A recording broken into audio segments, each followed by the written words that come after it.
Hey there! How's it going? Thanks for joining me today. Whether you're relaxing at home on your commute or winding down for the evening, I'm really glad you're here. Picture yourself standing on the deck of a merchant ship. It's 1734, and the Caribbean sun is absolutely merciless. The kind of heat that makes the air shimmer and dance above the wooden planks beneath your feet. Your vessel, the Daphne, cuts through water so still it looks like polished glass. Not a breath of wind, not even the smallest wave to disturb the perfect mirror of the ocean's surface. You're probably thinking this sounds pretty peaceful, right? Well, hold on to that thought. The ship's log from that day, and yes, this is a real historical record, describes what happened next in words that still give me chills. The crew noticed something strange happening beneath their hull. At first, they thought it was just a shadow, maybe a cloud passing overhead. But here's the thing that stops your heart. There wasn't a single cloud in the sky. The darkness was rising from below. Now, I want you to imagine what that must have felt like. You're standing there, probably wiping sweat from your forehead, when you realize that something massive, and I mean truly massive, is moving underneath your ship. Something so big that it can block out the sunlight filtering down through crystal-clear tropical water. The crew of the Daphne recorded this as one of the most detailed Kraken encounters in maritime history. And trust me, we're going to dive deep into what that really means. Because what they witnessed that day wasn't just some sailor's tall tale or rum-induced hallucination. It was a glimpse into a world that humans were never supposed to see. But let's back up for a second. The idea of sea monsters, Krakens specifically, goes back way further than that Caribbean afternoon in 1734. We're talking about stories that are literally older than recorded history. Nordic fishermen used to tell tales that would make your blood run cold. They'd describe what they thought were islands, actual pieces of land rising from the sea that would suddenly vanish without a trace. Picture this. You're a fisherman in the North Atlantic, maybe around the 1200s. It's dawn, and you're following schools of fish toward what looks like a small island. Perfect place to drop anchor, right? Maybe rest for a bit, repair some nets. But as you get closer, the island starts to move. And then, here's where it gets really wild. The entire thing just sinks back into the depths, creating whirlpools that nearly drag your boat down with it. These weren't just random stories passed around in taverns. These were professional fishermen, people whose lives depended on knowing the ocean intimately, reporting the same impossible thing over and over again. Islands that weren't islands. Land that breathed. Masses so enormous that entire fishing fleets would mistake them for solid ground. The Norwegian word krake originally meant something twisted or gnarled. But by the time these stories started spreading through maritime communities, it had evolved into something much more specific. The Kraken wasn't just any sea monster. It was the sea monster. The one that ruled everything beneath the waves. Here's what's crazy about those old Nordic accounts. They describe creatures so massive that when they swam near the surface, they created their own weather patterns. Fishermen reported sudden, violent currents appearing out of nowhere, whirlpools that would form in perfectly calm seas. And sometimes, and this is the detail that really gets me, they'd talk about the water itself changing color, turning dark and murky as if something enormous was stirring up the seafloor from miles below. Now, fast forward a few centuries to the age of exploration. Portuguese sailors, these are the guys who were literally mapping the world's oceans, started coming back with stories that made those Nordic fishermen tales look tame by comparison. They weren't just seeing mysterious islands anymore. They were finding evidence. I'm talking about sucker marks on their ship hulls, circular scars in the wood that were larger than dinner plates. Sometimes they'd find these marks carved so deep into the hull that they'd compromise the ship's structural integrity.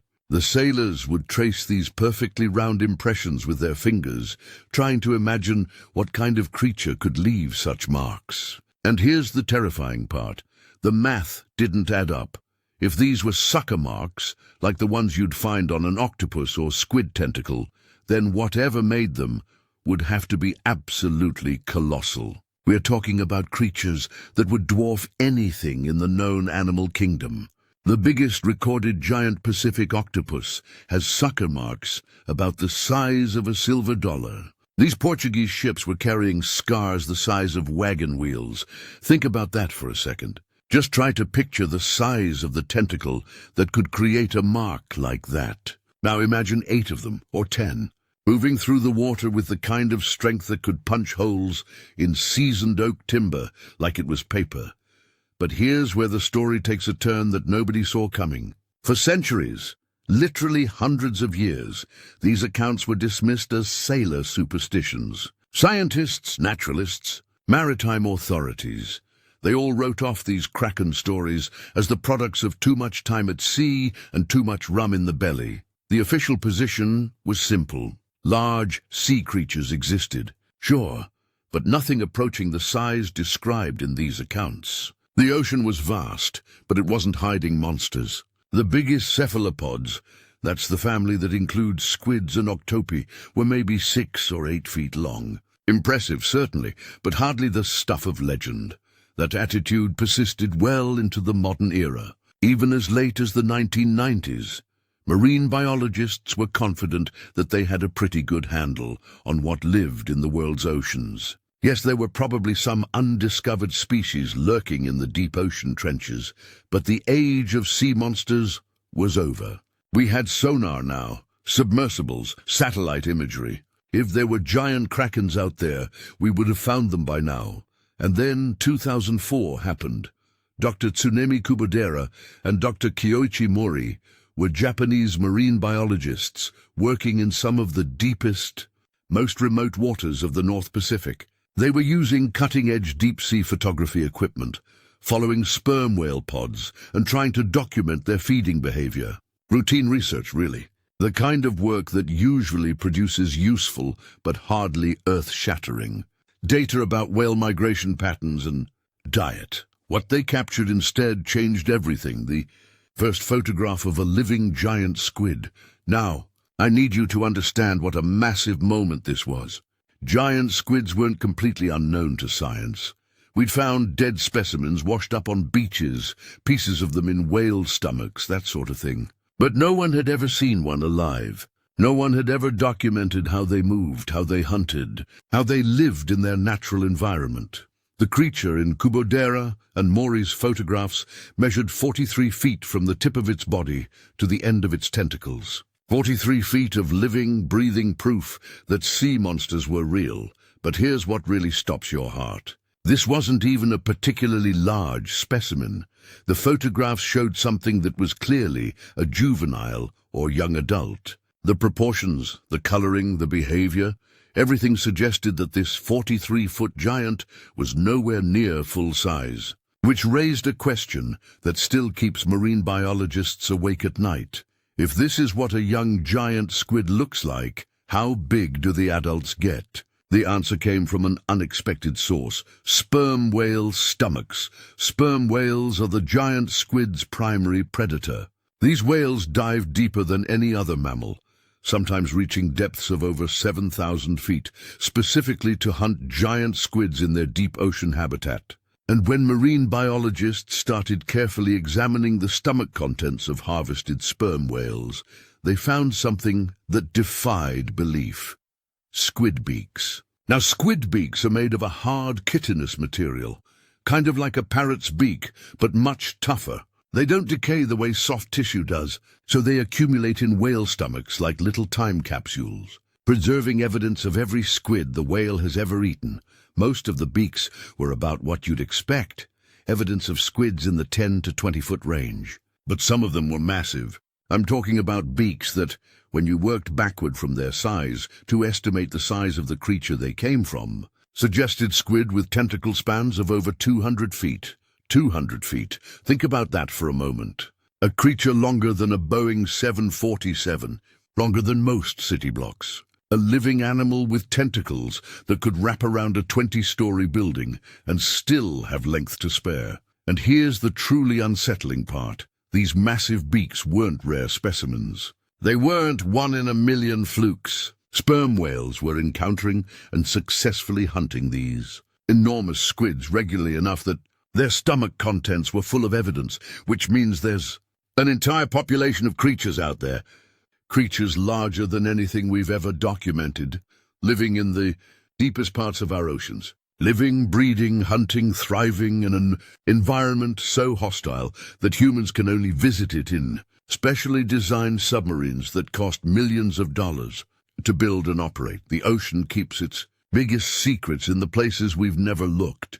And we've looked at maybe 5% of the ocean floor.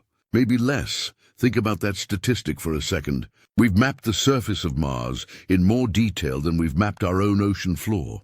We've identified thousands of exoplanets orbiting distant stars, but we don't know what's living in the deepest trenches of our own planet.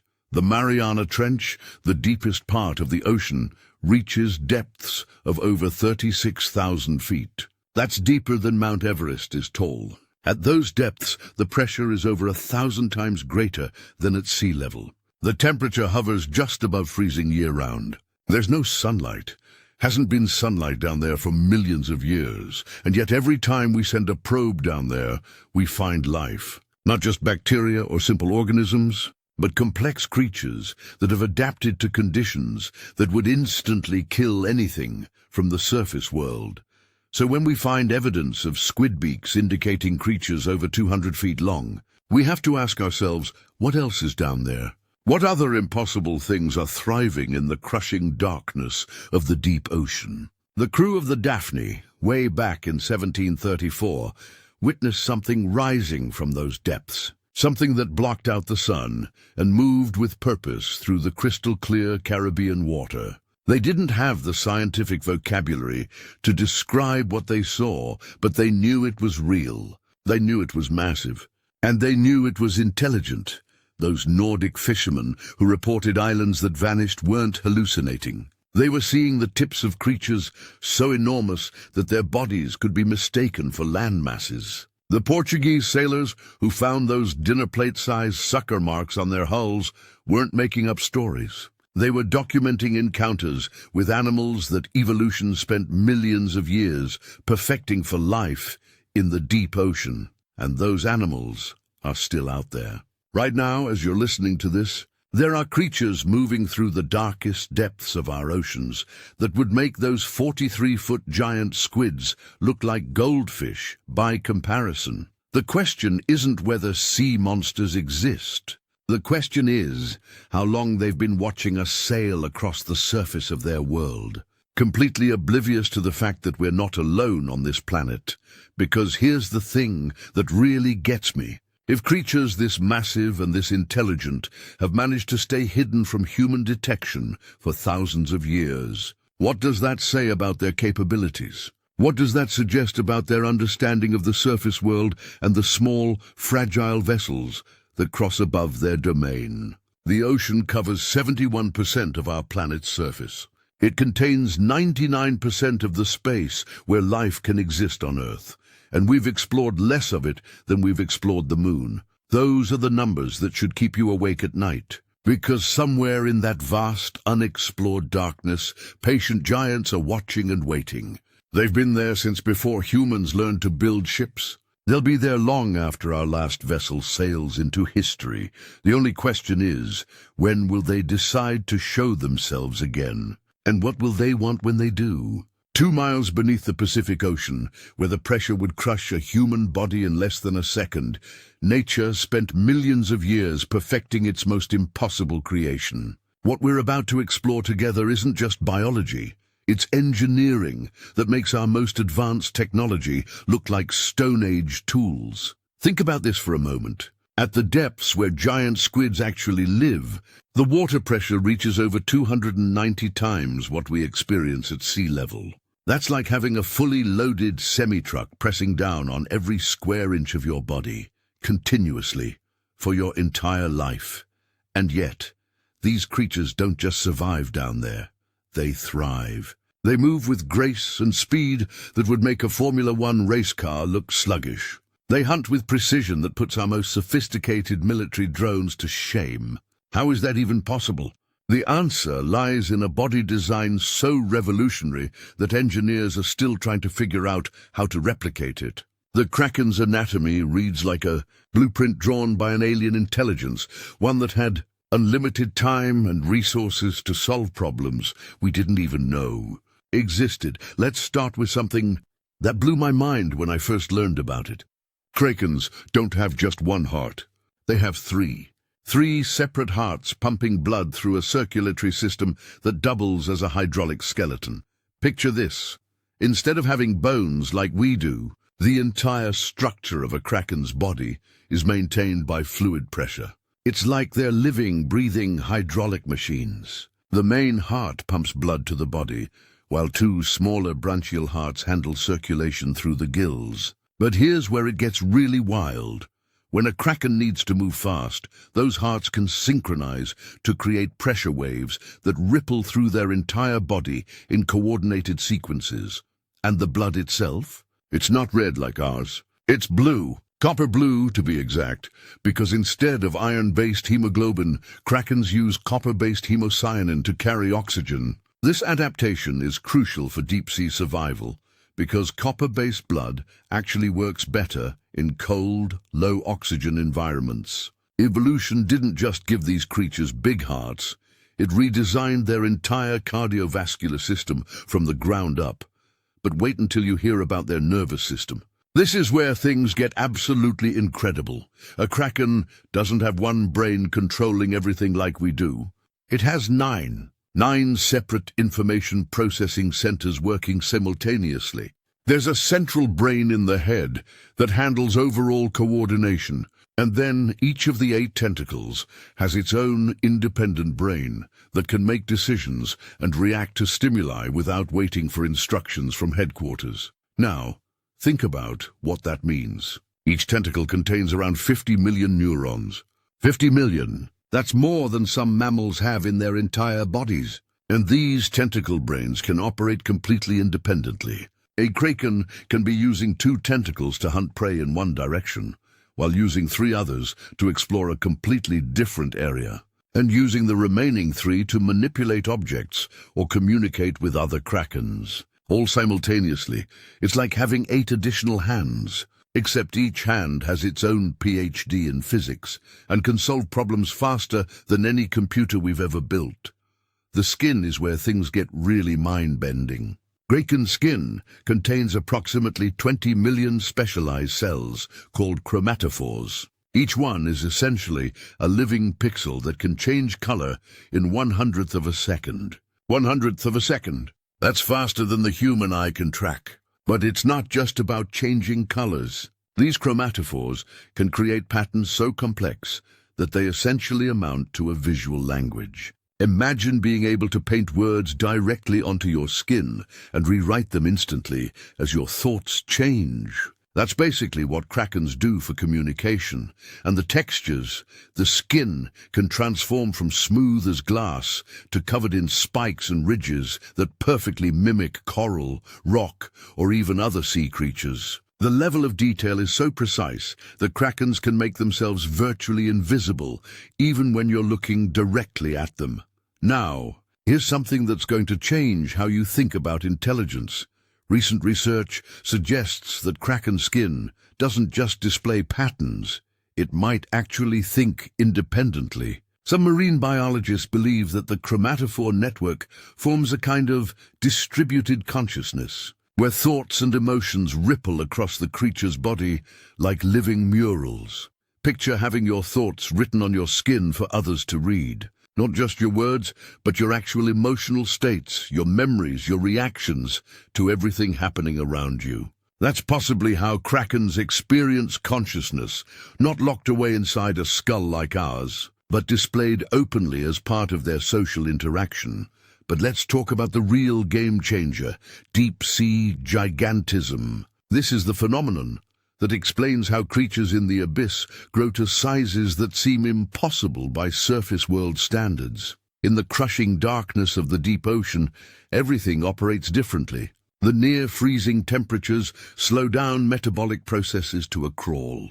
Creatures down there don't live life in fast-forward like surface animals do. They live it in super slow motion, conserving energy and growing steadily over incredibly long lifespans. A deep-sea giant squid might not reach sexual maturity until it's 50 years old. And once it reaches adulthood, it could potentially live for centuries. We're talking about creatures that were already ancient when your great-great-grandparents were born, still growing larger every year. The math behind their size is staggering. A fully grown kraken, and we're talking about the legendary 200-foot specimens evidenced by those whale stomach beaks, would need to consume approximately 3 tons of food every single day just to maintain its basic metabolic functions. 3 tons. That's like eating a small car worth of fish and squid every 24 hours. To support that kind of appetite, a single kraken would need to control hunting territories spanning roughly 500 square miles. 500 square miles of ocean that it patrols, defends, and knows intimately. For comparison, that's larger than the entire city of Los Angeles.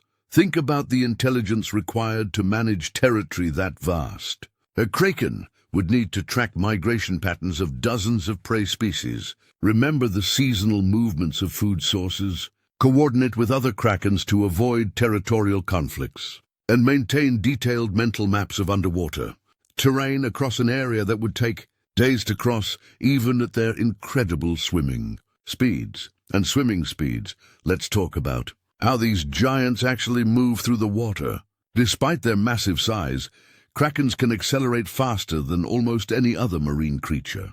They do this through jet propulsion, forcing water through their bodies and out through a specialized siphon that can rotate 360 degrees. But it's not just the propulsion system that's remarkable, it's the hydrodynamics. A kraken's body shape changes constantly as it moves, optimizing for different types of motion. Swimming slowly to conserve energy, the body elongates and tentacles trail behind in precise formations that minimize drag. Need to sprint to catch prey or escape danger? The entire creature becomes a living torpedo, tentacles tucked tight against a streamlined body that cuts through water with almost no resistance. Evolution had millions of years to perfect this design. Countless generations of giants refined each system, each adaptation, each impossible capability. The ancestors of modern krakens were already massive when the dinosaurs ruled the surface world. They were perfecting their deep-sea civilization, while early mammals were still tiny creatures hiding in burrows. Consider the engineering challenges evolution solved. How do you build a creature that can withstand crushing deep-sea pressures, but also surface near the top of the ocean? How do you create a nervous system that can coordinate 8 independent appendages while maintaining overall body control? How do you develop skin that functions as both camouflage and communication system? How do you design a cardiovascular system that can rapidly redistribute blood flow to different body regions as needed? The solutions evolution came up with are so elegant, so perfectly integrated, that human engineers are still trying to understand the basic principles. We're talking about biological technology that makes our most advanced submarines look primitive. And here's what really gets me. We've barely scratched the surface of understanding how these systems work. Every time marine biologists study kraken anatomy more closely, they discover new capabilities that shouldn't be possible. Pressure sensors that can detect the movement of objects miles away. Chemical receptors that can taste the wake of a fish that passed by hours earlier. Eyes that can process light wavelengths we didn't even know existed in the deep ocean. But perhaps the most mind-bending aspect of kraken biology is their growth patterns. Unlike mammals, which reach a maximum size and then stop growing, krakens appear to keep growing throughout their entire lives. Slowly, steadily, continuously getting larger as long as they survive, which raises a terrifying question. If the 200-foot specimens evidenced by sperm whale stomach contents aren't the maximum size, how big can these creatures actually get? What happens to a kraken that manages to survive not just 50 or 100 years, but 300, 500, 1,000? The deep ocean provides perfect conditions for extreme longevity. No predators large enough to threaten a fully grown kraken. Stable temperatures year-round.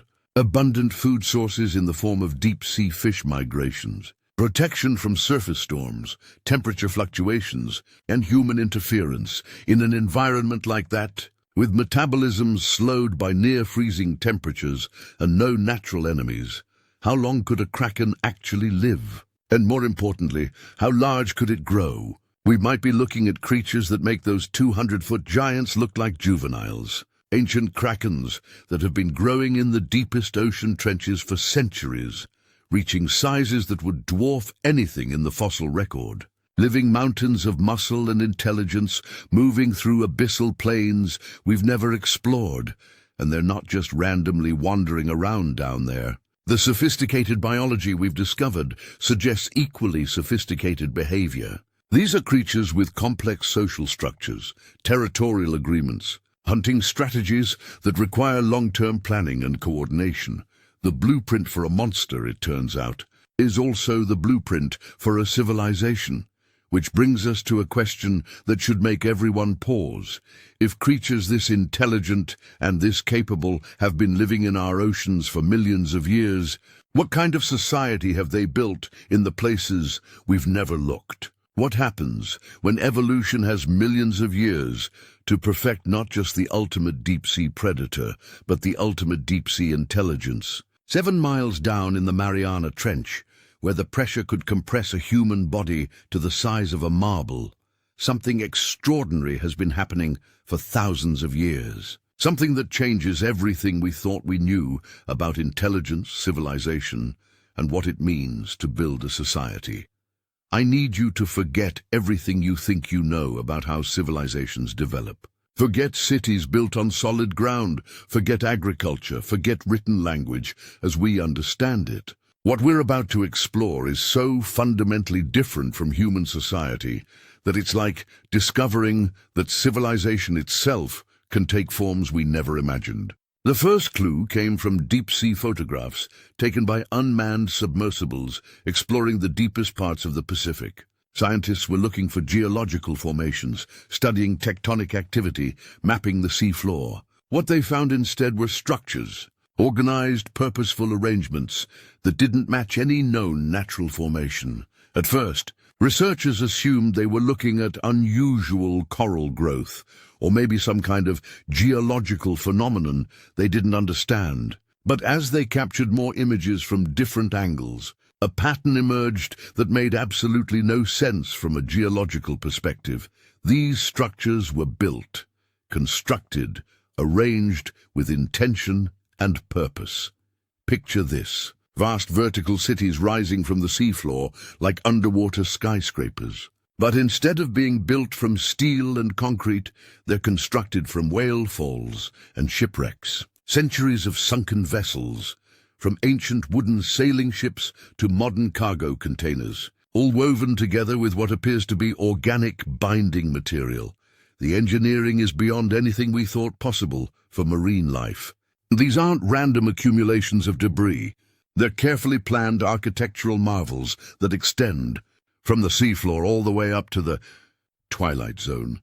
That's roughly 3,000 feet of vertical construction. And here's what really stops your heart. They're inhabited. The first-time marine biologists captured footage of krakens actually. Using these structures, it rewrote every assumption we had about cephalopod intelligence. We're not talking about simple tool use or basic shelter-seeking behavior.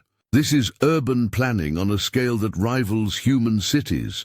Individual kraken territories are arranged in complex networks connected by what can only be described as highways. Currents that have been artificially channeled and maintained to allow rapid travel between different sections of their civilization. The engineering required to modify deep-sea currents is staggering. We're talking about redirecting millions of gallons of water flow across distances of hundreds of miles.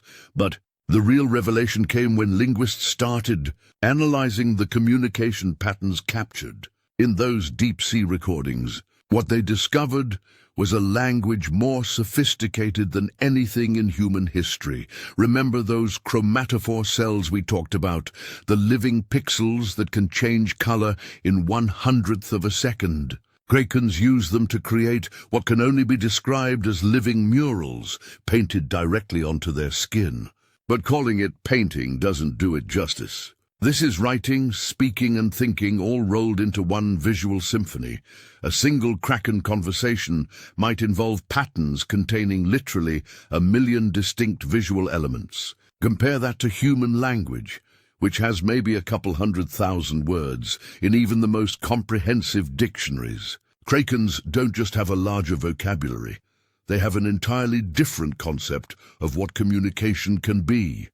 And here's the mind-bending part.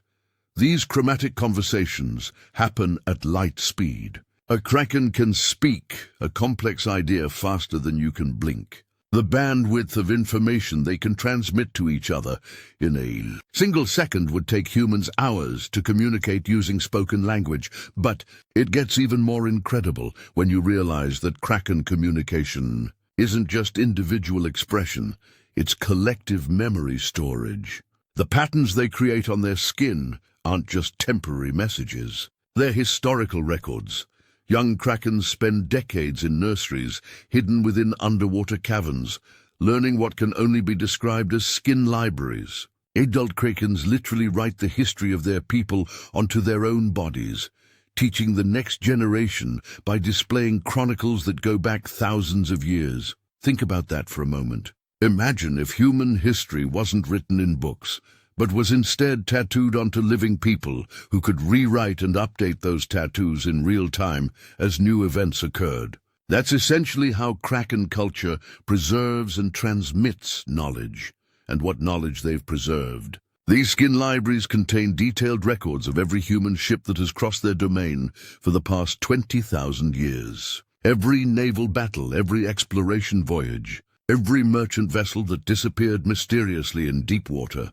It's all there, recorded in chromatic patterns that capture not just the facts, but the emotional and strategic significance of each encounter. The sophistication of their record-keeping became clear when researchers realized that Krakens have been tracking human maritime development since before we invented the written word. They've watched our sailing technology evolve from primitive rafts to modern cargo ships. They've observed our naval strategies, our trade routes, our exploration patterns, and they've been making decisions based on that information. The territorial organization of Kraken society follows migration routes that were established 20,000 years ago. But these aren't random paths carved by ancient currents. They're highways marked by magnetic anomalies that only Krakens can sense and navigate. Here's where it gets really wild. Krakens can detect the Earth's magnetic field with precision that makes our most sensitive instruments look crude. They use this ability to navigate across ocean basins with accuracy that would make GPS look unreliable. But more than that, they've actually modified the magnetic signatures of the seafloor to create navigation markers. Picture this: an entire civilization that has spent millennia strategically placing metallic objects, meteorites, iron-rich rocks, even magnetic materials salvaged from human shipwrecks in precise locations across the ocean floor to create a navigation network that spans the entire Pacific. The result is a three-dimensional highway system that allows Krakens to travel between their cities with speed and precision that defies belief. They can navigate in complete darkness across thousands of miles of open ocean and arrive at their destination within minutes of their planned arrival time. But navigation is just the beginning. The real sophistication shows up in their social structure, which operates on principles that challenge every assumption we have about how intelligent societies organize themselves. Kraken civilization is matriarchal, but not in any way that human cultures would recognize. The oldest and largest females don't just lead individual pods, they serve as living libraries for entire regions. These ancient matriarchs can live for centuries, accumulating knowledge and growing not just physically, but intellectually. A matriarch who has survived for 300 years has witnessed the rise and fall of human empires, tracked the evolution of marine ecosystems, and accumulated hunting and survival knowledge that represents thousands of lifetimes of experience. When young Krakens need to learn, they don't consult books or teachers. They approach these living libraries and request specific chromatic downloads of information. The pods themselves follow migration patterns that were established by their ancestors thousands of years ago. But these aren't mindless repetitions of ancient routes. They're strategic movements that take advantage of seasonal changes in ocean temperature, prey migration patterns, and even human shipping schedules. Which brings us to one of the most fascinating aspects of Kraken society, their relationship with sperm whales. For millions of years, Krakens and sperm whales have been engaged in what can only be described as an eternal chess match. Both species are intelligent, both are apex predators, and both depend on the same deep ocean territories for survival. What researchers discovered is that this relationship isn't just about predator and prey. It's about territorial negotiation between two intelligent species that have developed complex strategies for coexistence. Sperm whales hunt krakens, yes, but not randomly, not chaotically. The hunting follows patterns that suggest agreed-upon rules. Certain areas are off-limits during kraken mating seasons. Certain size classes of krakens are never targeted. Certain depths are recognized as neutral territory. In exchange, krakens provide sperm whales with information. They guide whale pods toward schools of fish. They warn them about dangerous currents or underwater obstacles. They even share hunting strategies for catching prey that neither species could handle alone. It's the first documented case of interspecies diplomacy in the animal kingdom. Two completely different types of intelligence that have learned to negotiate, communicate, and cooperate despite being natural enemies.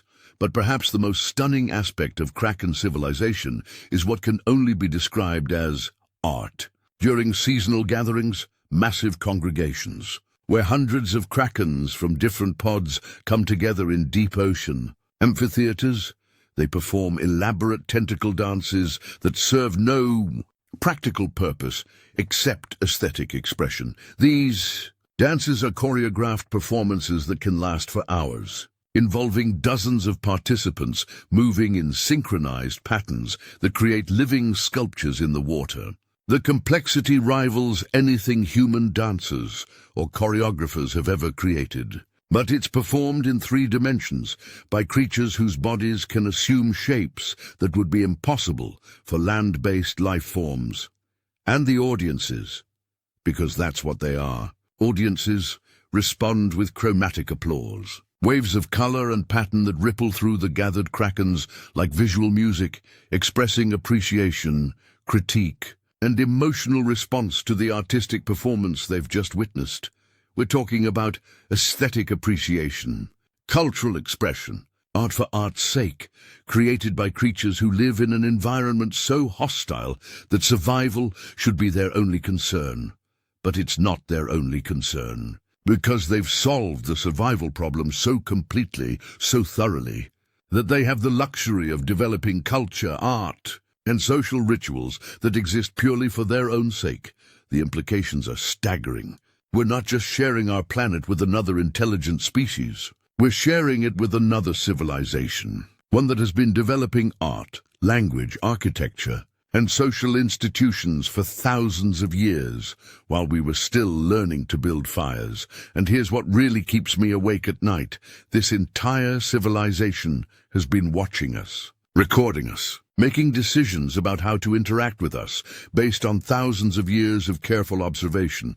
Every time a ship has disappeared in deep water without explanation, every time sailors have reported strange lights or impossible sounds from the depths, every time sonar has detected massive objects moving faster than anything should be able to move underwater.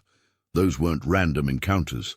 Those were choices. Decisions made by an intelligent civilization that has been studying us for longer than we've been studying ourselves. The question isn't whether there's intelligent life in our oceans. The question is what they've decided about us, and whether we're ready for what comes next when they finally decide to make formal contact. Because based on everything we've discovered about their capabilities, their organization, and their technology, when they decide to reveal themselves to the surface world, It won't be an accident. It will be because they've chosen to let us see them, and that decision is coming sooner than anyone realizes. October 15th, 2019. 9:23 a.m. Pacific Time. The research vessel Aurora sits in dead calm waters 200 miles west of the California coast. Its crew conducting routine deep-sea mapping when their sonar picks up something that shouldn't exist. Dr. Sarah Chen, the lead marine biologist aboard the Aurora, is reviewing bathymetric data when her instruments start registering readings that make no sense. There's an object moving at 3,000 feet below the surface. An object larger than a blue whale, moving faster than anything that size should be able to move through water. But here's what stops her cold. The object isn't alone. As she watches her sonar display, 8 massive shapes separate from the main body. 8 distinct signatures, each one roughly the size of a school bus, moving in coordinated patterns around the central mass, like satellites orbiting a planet. Think about that for a second. Something the size of a building is gliding through the water 3,000 feet below them, accompanied by 8 smaller objects that are moving with obvious intelligence and purpose. This isn't random marine life. This is organized, coordinated, intentional.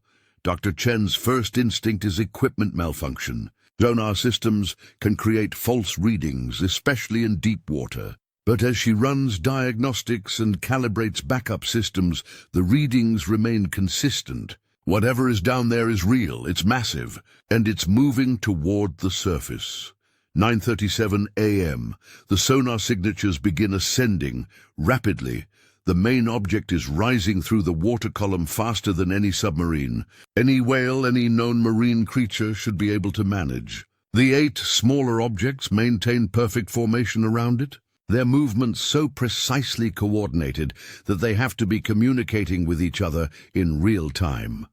Dr. Chen alerts the ship's captain, Dr. Marcus Webb, a veteran of 30 years of deep-sea research who has seen just about everything the ocean can throw at a research vessel. When he looks at the sonar readings, his face goes pale. "How big?" he asks. "Main body appears to be approximately 150 feet in length," Dr. Chen replies, her voice steady despite what the instruments are telling her. "The satellite objects are each roughly 40 to 50 feet. Dr. Webb stares at the display.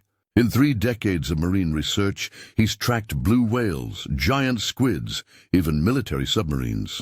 Nothing he's ever seen moves like this. Nothing natural should be able to coordinate this kind of formation while ascending at this speed. 9:43 a.m. The objects reach 1,000 feet below the surface. Close enough now that the ship's cameras might be able to capture something if the water clarity is good enough. Dr. Chen deploys the underwater camera array, high-definition equipment designed to document deep-sea life forms. What appears on the monitors changes everything humanity thinks it knows about life on Earth. The first tentacle breaks the surface at exactly 9:47 a.m. Pacific Time. 120 feet of pure muscle and intelligence, rising from the Pacific like a living skyscraper. The water cascades off skin that shifts and ripples with patterns of color, so complex they look like living kaleidoscopes. And at the tip of this impossible appendage is an eye 3 feet across, with intelligence behind it that's immediately, unmistakably aware. The creature isn't just surfacing, it's observing. Studying the research vessel with the focused attention of a scientist examining a particularly interesting specimen. Dr. Chen's hands shake as she adjusts the camera focus. Through the lens, she can see details that shouldn't be possible. The skin of the tentacle isn't just changing colors, it's displaying patterns. Organized, complex visual sequences that look disturbingly like language. "Are you getting this?" Dr. Webb whispers. But Dr. Chen is already streaming the footage live to marine research centers around the world. Whatever they're witnessing, it's too important to keep to themselves. 9:51 a.m. A second tentacle emerges, followed by a third. Each one moves with the controlled grace of a conductor leading an orchestra, testing the air, sampling the surface environment. positioning themselves around the research vessel in what can only be described as a deliberate formation. The Aurora's crew stands frozen on deck, staring up at appendages that tower above their 60-foot research vessel like living buildings. The creatures, because it's becoming clear that there are multiple beings down there, show no aggression, but their size and obvious intelligence create a presence that's simultaneously awe-inspiring and terrifying. 9:54 a.m., the main body begins to surface. What emerges from the Pacific Ocean defies every assumption humanity has made, but the limits of biological possibility. The central mass is enormous, easily 150 feet from front to back, with a mantle that rises above the water like a living island. But it's not just the size that stops your heart. It's the way the creature moves, the obvious intelligence in its positioning, the calculated precision of every action. This isn't an animal. This is a person. A non-human person with consciousness, intelligence, and intentions that are completely alien but unmistakably real. Dr. Chen realizes she's holding her breath as the creature's main eye, larger than a car window, focuses directly on the ship's camera. For 30 seconds, that feel like 30 hours. Human and Kraken regard each other with mutual recognition of intelligence. Then the creature does something that will be analyzed by xenobiologists for decades to come. It displays a pattern on its skin that looks remarkably like a mathematical sequence. Prime numbers, displayed in chromatic form, as if it's trying to establish that it understands abstract concepts and logical thinking. 10:07 a.m. The live stream that Dr. Chen initiated reaches social media. Within minutes, the footage is being shared faster than any viral video in internet history. The Aurora's bandwidth crashes as millions of people around the world try to access the stream simultaneously. News networks interrupt regular programming. Scientists abandon their laboratories to watch computer screens. Government officials receive emergency briefings about a situation developing in the Pacific. By 10:30 a.m., the Aurora's position is being monitored by every major navy on Earth. Military satellites redirect to track the coordinates. Emergency protocols that were designed for first contact scenarios. Protocols that most people assumed would never be needed are activated in government. Centers from Washington to Moscow to Beijing, but the Krakens aren't waiting for human bureaucracy to catch up. 10:43 a.m. The main creature performs what can only be described as a demonstration, using its tentacles with precision that would make a master craftsman jealous. It lifts a section of debris from the water, pieces of plastic waste that have been floating in the Pacific garbage patch, and begins arranging them into geometric patterns. The message is clear. We know about your pollution. We understand cause and effect, and we're capable of organized action in response to human behavior.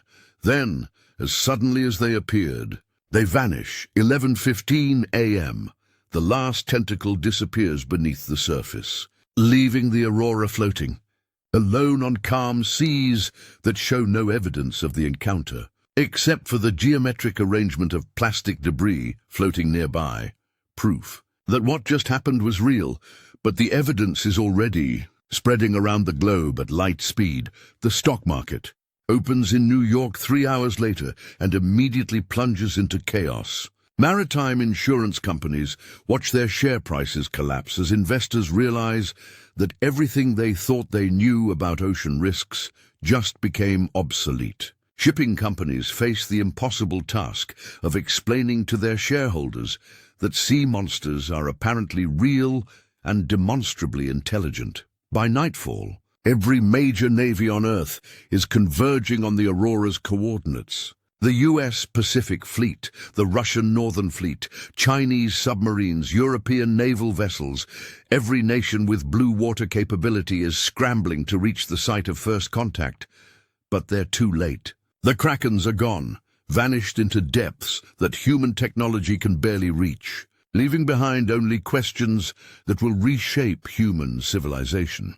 The Vatican calls emergency sessions to discuss the theological implications of non-human intelligence. Marine biologists find their life's work suddenly obsolete as they realize they've been studying the equivalent of nature, documentaries while an entire civilization existed. Beneath their notice, indigenous Pacific peoples break centuries of silence, revealing that their ancestors have known about the guardians of the deep for thousands of years. Oral traditions that were dismissed as mythology suddenly become the most accurate historical records of Kraken-human interaction. The footage from the aurora becomes the most watched video in human history. Every frame is analyzed by teams of experts, trying to understand the implications of what they're seeing. The mathematical sequence displayed on the creature's skin is confirmed to be prime numbers, presented in a chromatic format that suggests understanding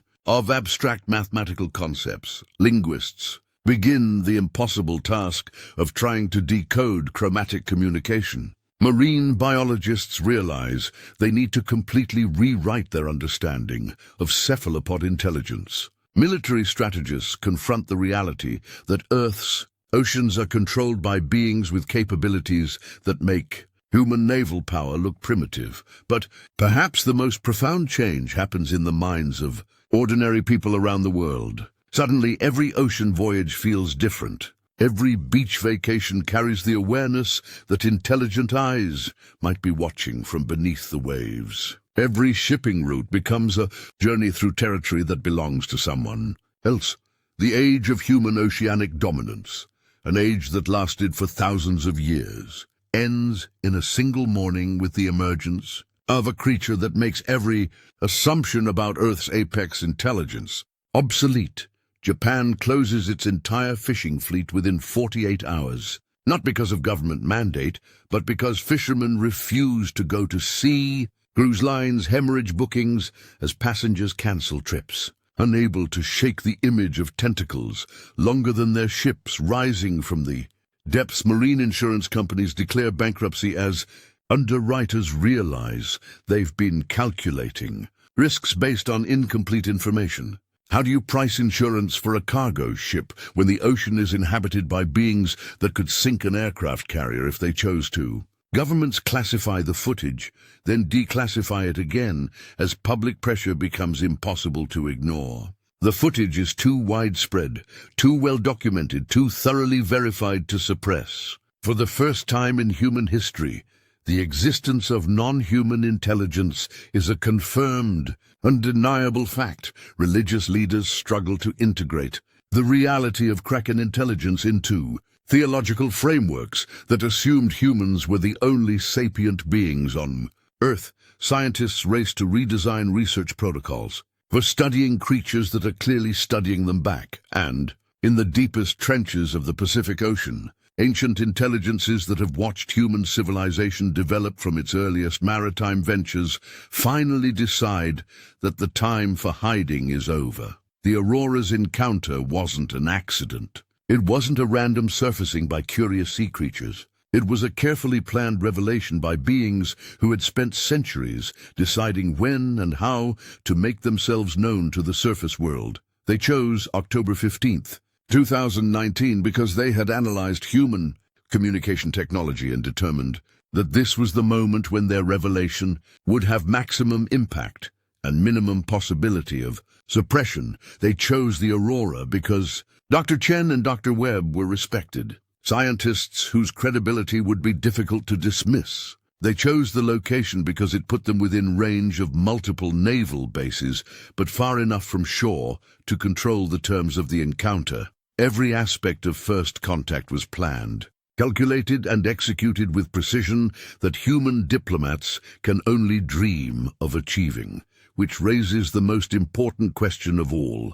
what do they want? And what are they planning to do next? The Kraken Accords of 2023 represent the most revolutionary rewriting of maritime law in human history. 5,000 years of assuming that humans owned the oceans ended with a document that nobody could have imagined writing just 4 years earlier. Picture the scene: the United Nations headquarters in New York. with delegates from every maritime nation on Earth, sitting across from translation equipment that looks like something out of science fiction. Because on the other side of this historic negotiation aren't human diplomats. They're beings whose ancestors were ancient when human civilization was still a dream. But let me back up and tell you how we got there.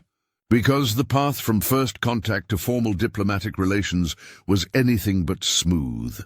The months following the Aurora encounter were chaos. Pure unfiltered chaos. Every government on Earth was scrambling to develop policies for something that had never existed before. Confirmed non-human intelligence that controlled territory humans had been using without permission for millennia. The first major incident happened just 6 weeks after the Aurora footage went viral. A Chinese cargo ship named the Harmony Progress was crossing the Pacific with a full load of electronics bound for Los Angeles when it simply stopped moving. Not mechanical failure, the engines were running perfectly. The ship just stopped, as if held in place by invisible hands. The crew reported massive shapes moving beneath the hull, shapes that were clearly holding the vessel in place, while other, smaller forms investigated the cargo hold. Nothing was damaged, nothing was taken. But the message was unmistakable. Passage through Kraken territory was no longer guaranteed. When the ship was finally released 12 hours later, the crew found something that changed everything about how we understand oceanic intelligence. Arranged on the deck in perfect geometric patterns were pieces of plastic waste that had been collected from the ocean around the ship. But not just any plastic. These were fragments that could be traced to manufacturing facilities in the same Chinese cities where the Harmony Progress had loaded its cargo. The implications were staggering. The Krakens weren't just aware of human pollution. They could track it back to its source. They understood global supply chains, manufacturing origins, and the connection between industrial production and ocean contamination. This wasn't animal behavior. This was detective work performed by beings with intelligence that rivaled human analytical capabilities. Within weeks, similar incidents began occurring worldwide. A Norwegian oil tanker found its hull decorated with samples of crude oil that had leaked from the same company's platforms years earlier. A Japanese fishing fleet discovered their nets filled not with fish, but with plastic fragments bearing the logos of Japanese companies. Each incident followed the same pattern. Ships were detained, but not harmed, then released, with carefully curated evidence of environmental damage that could be traced directly back to the vessel's country of origin. The Krakens were building legal cases, collecting evidence, and presenting it to humanity with the patience of prosecutors who had been gathering documentation for decades. The breakthrough came from an unexpected source. Dr. James Okoye, a computational linguist from Lagos, who had been studying chromatic communication patterns in octopi for 15 years. While analyzing footage from the Aurora encounter, he noticed something that other researchers had missed. The color patterns displayed by the Kraken weren't random. They followed mathematical principles similar to compression algorithms used in computer programming. Dr. Okoye realized that Kraken skin functioned like a biological computer display, capable of showing complex information in highly compressed visual formats. Working with marine biologists and computer scientists, Dr. Okoye developed the first chromatic translation interface, an array of LED panels that could mimic the color-changing capability of Kraken skin. The device was crude compared to the biological original, but it could display basic patterns and sequences. The first successful human-Kraken conversation happened on March 3, 2021, when Dr. Okoye's team deployed their translation device from a research vessel positioned over the Monterey Canyon. What happened next was nothing short of miraculous. The response came within minutes. A juvenile Kraken, probably no more than 30 feet in length, approached the LED array and began displaying patterns that matched the mathematical sequences the device had broadcast. For 20 minutes, human and Kraken exchanged progressively more complex mathematical concepts. establishing that both species understood abstract reasoning. Then, the Kraken did something extraordinary. It displayed a pattern that, when analyzed, turned out to be a map. A detailed, accurate representation of the Pacific Ocean floor, showing underwater mountain ranges, deep-sea trenches, and geothermal vents that human science had never discovered. The message was clear: we know things you don't know, and we're willing to share information if you're willing to listen.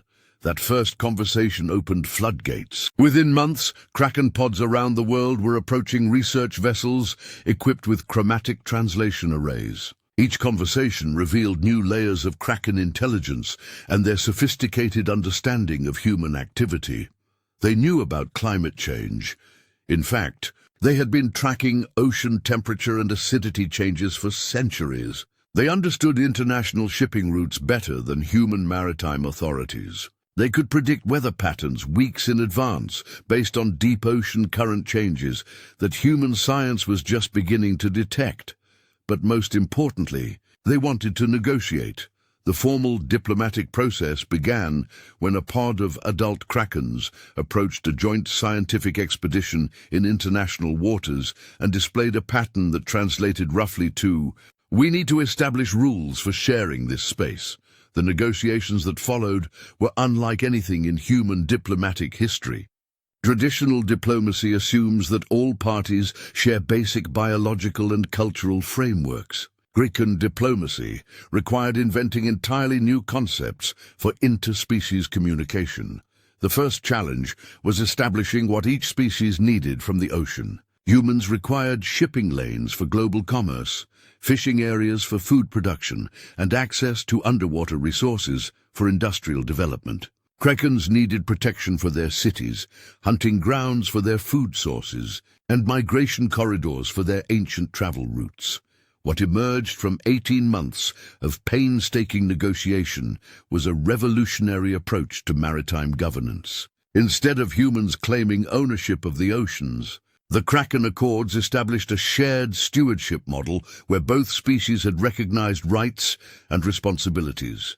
Shipping lanes were redesigned to follow Kraken-safe corridors. These new routes actually proved more efficient than traditional paths because Krakens guided human navigators around underwater obstacles and dangerous currents that had been causing accidents for centuries.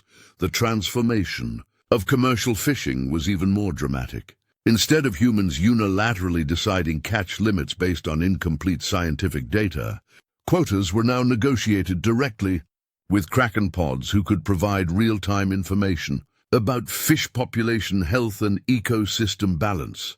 The Krakens proved to be remarkably effective marine conservationists. They could identify which fishing practices threatened long-term ocean health and which were sustainable.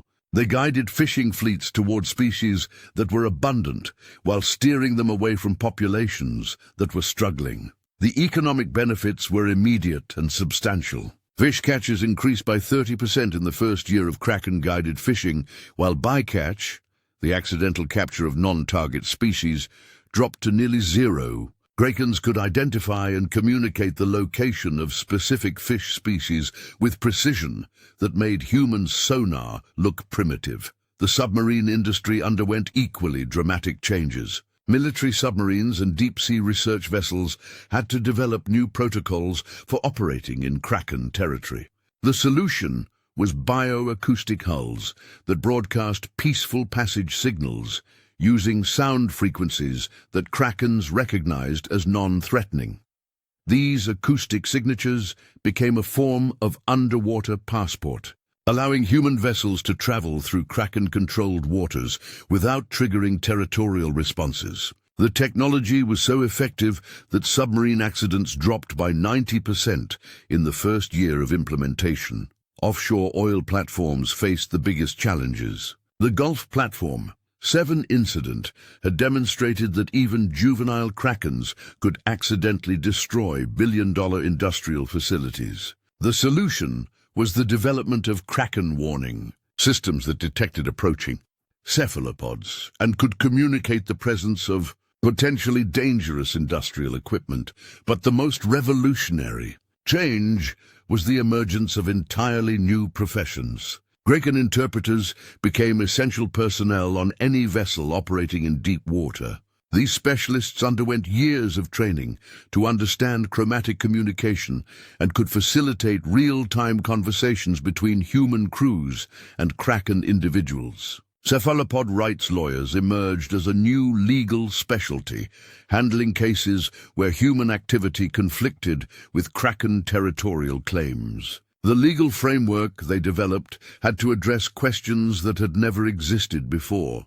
What constitutes trespassing when the territory is three-dimensional and underwater? How do you establish property rights for beings who don't use physical markers? What happens when ancient migration routes conflict with modern shipping lanes? Deep-sea diplomats became the most prestigious career in international relations. These specialists spent months living on research vessels, learning Kraken culture and serving as intermediaries in complex negotiations between human governments and cephalopod pods. The educational system transformed to accommodate this new reality. Children born after first contact grew up with holographic Krakens in their classrooms, learning basic chromatic communication alongside traditional reading and writing. Kindergarteners who couldn't yet tie their shoes could display simple mathematical concepts using color-patterned toys designed to mimic Kraken skin.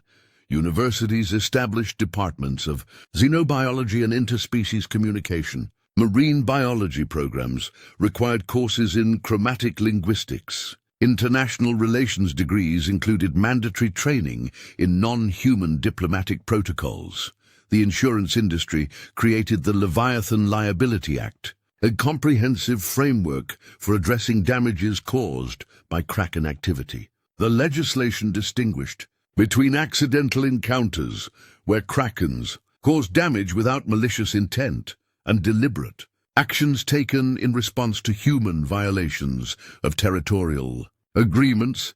Tourism exploded as companies developed Kraken-watching expeditions. Glass-bottom boats offered guaranteed sightings along established view zones, where juvenile Krakens regularly displayed for crowds. These young Krakens seemed to enjoy performing for human audiences, creating elaborate chromatic light shows that became the most popular tourist attraction on Earth. The economic impact was staggering. Kraken tourism generated $500 billion annually within 3 years of the Accords. Coastal communities that had struggled with declining fishing industries suddenly found themselves hosting millions of visitors eager to witness interspecies communication. But the most profound change was psychological. Humanity had to confront the reality that we weren't the only intelligent species on Earth. The ocean, which humans had treated as an empty highway for thousands of years, was revealed to be someone else's home. Children who grew up after the Accords had a fundamentally different relationship with the natural world. They understood that intelligence could take forms radically different from human consciousness. They learned to consider the impact of human activity on non-human communities. The generation born after first contact couldn't imagine a world where humans claimed dominion over the oceans. To them, sharing the planet with Krakens was as natural as sharing cities with other human communities. Maritime law enforcement became a cooperative effort between human coast guards and Kraken sentinels. Violations of fishing quotas were reported by Krakens, who could monitor fish populations across vast ocean territories. Pollution violations were detected by beings whose chemical sensitivity made them living environmental sensors. The partnership proved so effective that ocean health improved dramatically in the years following the Accords. Plastic pollution decreased as Krakens guided cleanup efforts to the most contaminated areas. Overfishing became virtually impossible when every major fish population was being monitored by beings who understood ecosystem balance better than human scientists. But perhaps the most remarkable aspect of the new maritime order was how quickly it felt normal. Within 5 years of first contact, seeing a Kraken surface near a cruise ship was no more remarkable than seeing a whale. Children waved at tentacles that emerged from the water to observe passing vessels. Sailors learned to recognize individual Krakens who patrolled their regular shipping routes.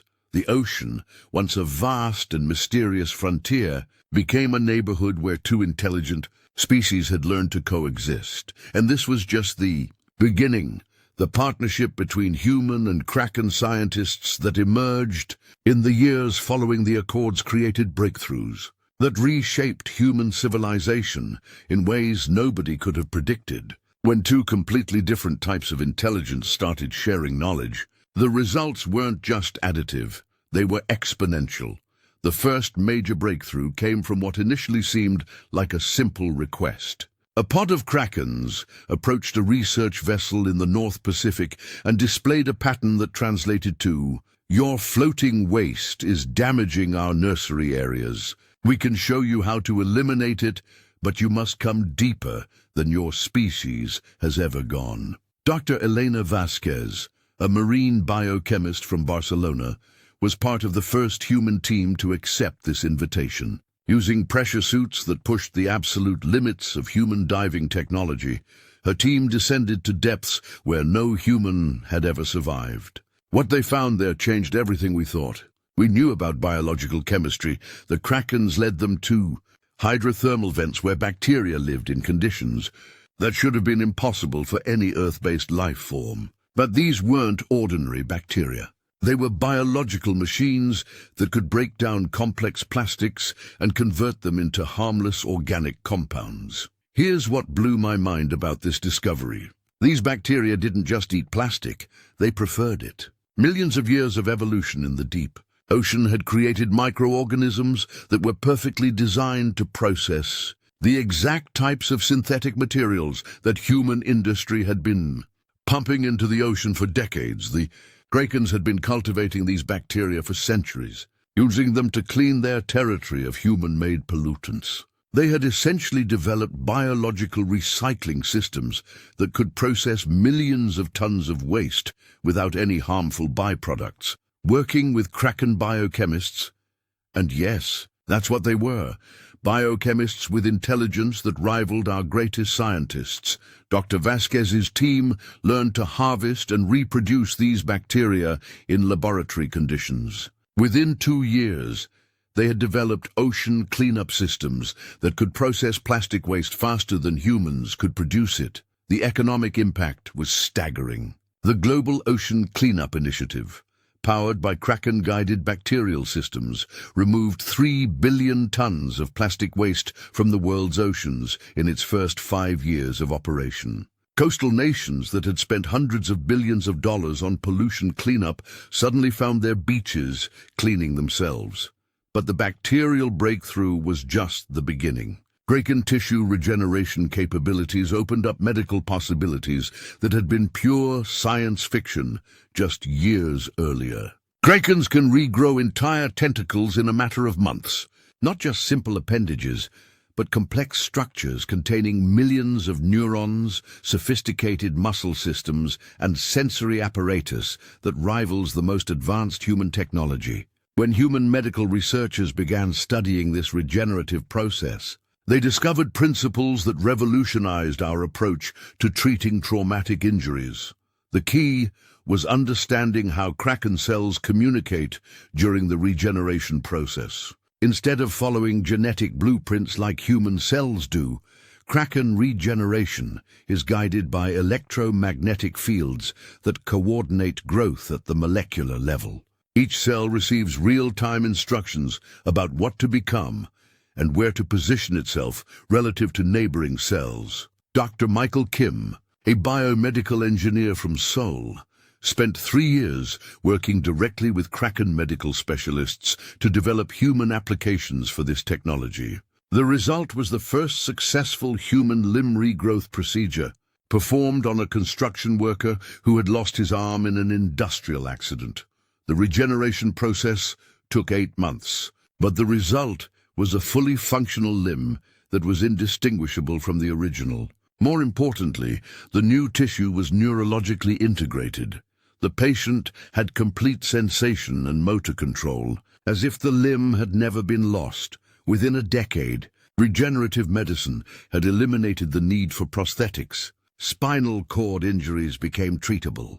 Organ transplants became obsolete as patients could simply regrow damaged tissues. The global healthcare industry transformed overnight as treatments that had cost hundreds of thousands of dollars became routine outpatient procedures, but perhaps the most revolutionary application came from studying Kraken pressure resistance. These creatures live and thrive at depths where the pressure would instantly crush human technology. Understanding how they achieve this led to breakthroughs in materials science that had implications far beyond medicine. Kraken cells maintain their integrity under extreme pressure through a combination of flexible protein structures and fluid dynamics that human engineers had never considered. When aerospace designers applied these principles to spacecraft construction, they created vehicles that could withstand the crushing atmospheric pressures of gas giant planets. The first human mission to Jupiter's moon Europa used hull designs based on Kraken anatomy. Instead of building thick, rigid walls to resist pressure, the spacecraft used flexible, adaptive structures that could adjust to changing conditions while maintaining internal integrity. The economic transformation was breathtaking to witness. Kraken-inspired biotechnology spawned entirely new industries almost overnight. Companies that specialized in biomimetic materials became some of the most valuable corporations on Earth.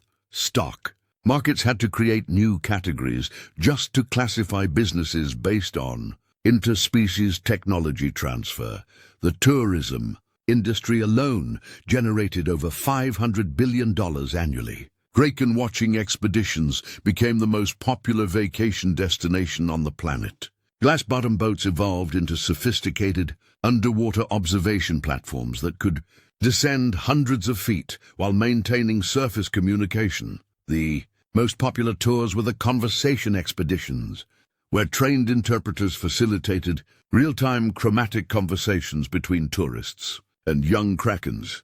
These juveniles seemed to genuinely enjoy interacting with humans, displaying elaborate color patterns and even creating what could only be described as underwater art installations for their human audiences. But the economic revolution went far deeper than tourism. Deep-sea mining operations, which had been halted after the Accords, resumed under Kraken guidance. Instead of the destructive extraction methods humans had used, Krakens taught mining companies how to harvest underwater resources without damaging the ecosystem. The big technique involved identifying geological formations where mineral extraction would actually improve ocean floor stability.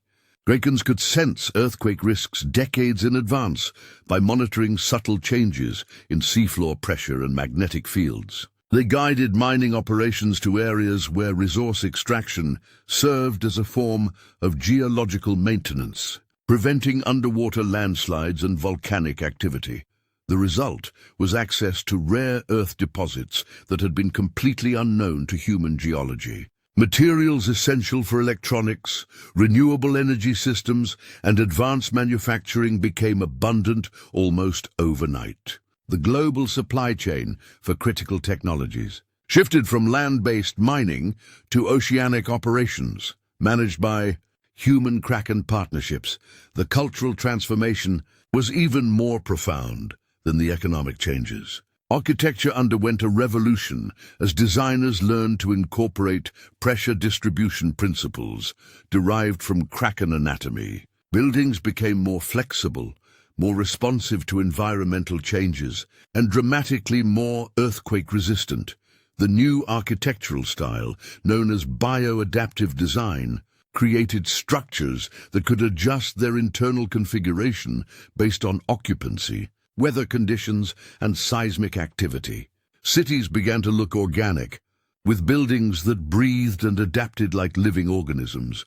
Musicians discovered entirely new forms of artistic expression by incorporating chromatic scales into their compositions. Instead of just hearing music, audiences could now see it as patterns of light and color that conveyed emotional content in ways that purely auditory music never could. The first chromatic symphony, composed collaboratively by human and Kraken artists, premiered in Sydney in 2027. The performance required both acoustic instruments and massive LED arrays that painted music in the air above the orchestra. Critics described it as the most emotionally powerful artistic experience they had ever witnessed. Philosophy and consciousness studies exploded as academics grappled with the implications of non-human intelligence that operated on completely different principles from human thought. The discovery that Krakens experienced consciousness as a distributed phenomenon spread across their skin as well as their brains challenged every assumption about what it means to be aware. Universities established new fields of study: comparative consciousness, interspecies communication theory, and xenopsychology. Students could earn degrees in subjects that hadn't existed a decade earlier. The most practical breakthroughs came from Kraken knowledge of deep ocean archaeology. These beings had been collecting and preserving human artifacts for thousands of years. Shipwrecks that historians had assumed were lost forever turned out to be carefully maintained in Kraken museums. Located in underwater caverns, the revelation that Krakens had been systematically preserving human maritime history revolutionized our understanding of ancient civilizations. Ships from Phoenician traders, Viking explorers, Chinese treasure fleets, and Spanish conquistadors were discovered in perfect condition, protected from decay by the unique chemical environment of Kraken storage facilities. Each wreck was a time capsule containing artifacts, documents, and cargo that filled massive gaps in human historical knowledge. The economic value of these archaeological discoveries was enormous, but the cultural significance was incalculable. Perhaps the most stunning revelation was that Krakens had been tracking human technological development for millennia. Their historical records, written in chromatic patterns on specially treated surfaces, contained detailed observations of human tool use, navigation techniques, and shipbuilding methods spanning thousands of years. From a Kraken perspective, human maritime technology had evolved with amusing predictability. They had observed the transition from rafts to sailing ships to steam engines to diesel motors, noting patterns in human innovation that had escaped human historians. But Krakens brought more than historical knowledge to the partnership. Their ability to sense magnetic fields with extraordinary precision led to revolutionary advances in earthquake prediction and prevention. Krakens could detect the subtle magnetic anomalies that preceded seismic activity weeks or even months before human instruments registered any change. The global earthquake early warning system, based on Kraken magnetic sensing capabilities, prevented millions of deaths in its first decade of operation. Coastal cities received advance warnings that allowed for orderly evacuations before tsunamis struck. Offshore drilling operations shut down before underwater earthquakes could trigger catastrophic accidents. By 2030, the United Nations faced a situation that required rewriting the fundamental principles of international law. The Abyssal Nation, the collective term for Kraken territories, demanded formal recognition as a sovereign entity with territorial rights, diplomatic status, and representation in global governance. The decision to grant the Abyssal Nation full UN membership was unanimous. No country was willing to oppose beings who controlled 71% of the planet's surface and had demonstrated technological capabilities that made human military power look primitive. The first Kraken ambassador to the United Nations was an ancient matriarch named by humans as Aurora, in honor of the research vessel that had made first contact possible. Aurora's first address to the General Assembly was delivered through a sophisticated translation system that converted her chromatic communication into spoken language in real time. Her message was simple but profound. We have shared this planet for millions of years without your knowledge. Now we will share it with your cooperation. The ocean is large enough for both our civilizations, but only if both civilizations are wise enough to respect each other's needs. The transformation wasn't without challenges. Cultural misunderstandings led to diplomatic incidents, Environmental disagreements required careful negotiation. Economic disruptions affected industries that had operated for centuries without considering non-human stakeholders. But the benefits far outweighed the difficulties. Ocean health improved dramatically as two intelligent species worked together to maintain the planet's largest ecosystem. Technological advancement accelerated as human and Kraken knowledge combined to solve problems that neither species could handle alone. The most profound change was in human consciousness itself. A species that had assumed it was alone in the universe suddenly found itself part of a cosmic community. Children growing up after the revelation learned to think of intelligence as something that could take many forms, express itself through many different types of bodies, and communicate through many different sensory modalities. The partnership between humans and Krakens became a model for how different types of consciousness could coexist and collaborate. It demonstrated that intelligence didn't require human form, that wisdom could emerge from entirely alien perspectives, and that cooperation between different species could create possibilities that neither could achieve alone. And this was still just the beginning of what was possible when two civilizations decided to share their knowledge instead of competing for resources. The Kraken revelation forced humanity to confront something more challenging than any technological breakthrough or diplomatic agreement: our own cosmic arrogance. For thousands of years, we had proclaimed ourselves Earth's only intelligent species, the sole conscious observers of reality, the unique bearers of wisdom and creativity in what we assumed was an otherwise mindless universe. We were wrong about everything. These ancient intelligences, older than human civilization, wiser than our philosophies, more patient than our histories, had been waiting in the depths while we built monuments to our own intellectual supremacy. They had watched us develop language, while they perfected communication systems that made our most sophisticated literature look like children's finger painting. Think about what that means for how we understand ourselves. Every human achievement that we celebrated as proof of our unique intelligence had been observed and evaluated by minds that had been solving far more complex problems for far longer. Our greatest philosophical insights were kindergarten-level thinking compared to consciousness that had been contemplating existence for millennia. The humbling was immediate and profound. Universities had to rewrite textbooks. Theologians had to expand their understanding of souls and consciousness. Artists had to acknowledge that beauty existed in forms their traditions had never imagined. Religious institutions faced the most fundamental challenge. If humans weren't the only beings with souls, weren't the only creatures made in the divine image, weren't the sole recipients of spiritual consciousness, then what did that mean for every theological framework that had assumed human uniqueness? The Catholic Church, after 18 months of intense theological debate, issued a statement that sent shockwaves through religious communities worldwide. Consciousness is a gift that the divine has bestowed upon multiple forms of life. The discovery of Kraken intelligence expands, rather than diminishes, our understanding of creation's magnificence. Other religious traditions adapted with varying degrees of theological contortion. Buddhism, with its concept of consciousness existing across many forms of life, found the transition easier than Christianity.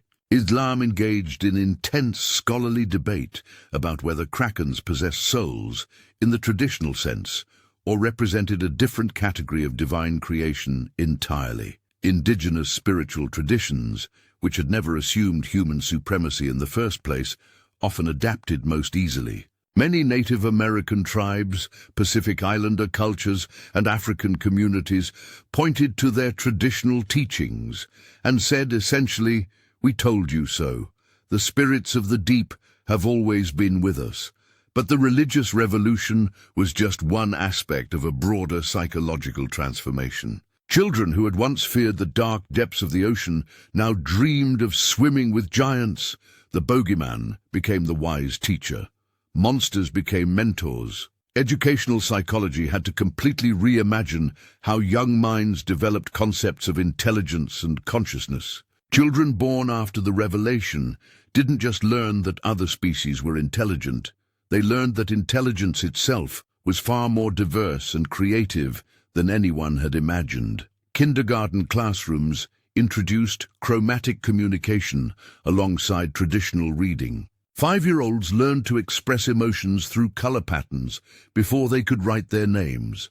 The generation growing up with Kraken awareness developed cognitive flexibility that amazed child development specialists. These children didn't see Kraken intelligence as alien or threatening. To them, it was simply another way of being conscious, as natural as the difference between human languages or cultural traditions. They learned to think of consciousness as a spectrum rather than a binary human versus animal distinction. The implications rippled through every aspect of human society.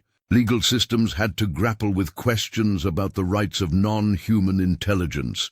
If Krakens could think, plan, create, and communicate, what legal protections did they deserve?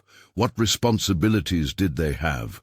How do you prosecute a crime committed by a being whose moral framework developed independently of human ethical traditions? Environmental law underwent the most dramatic transformation.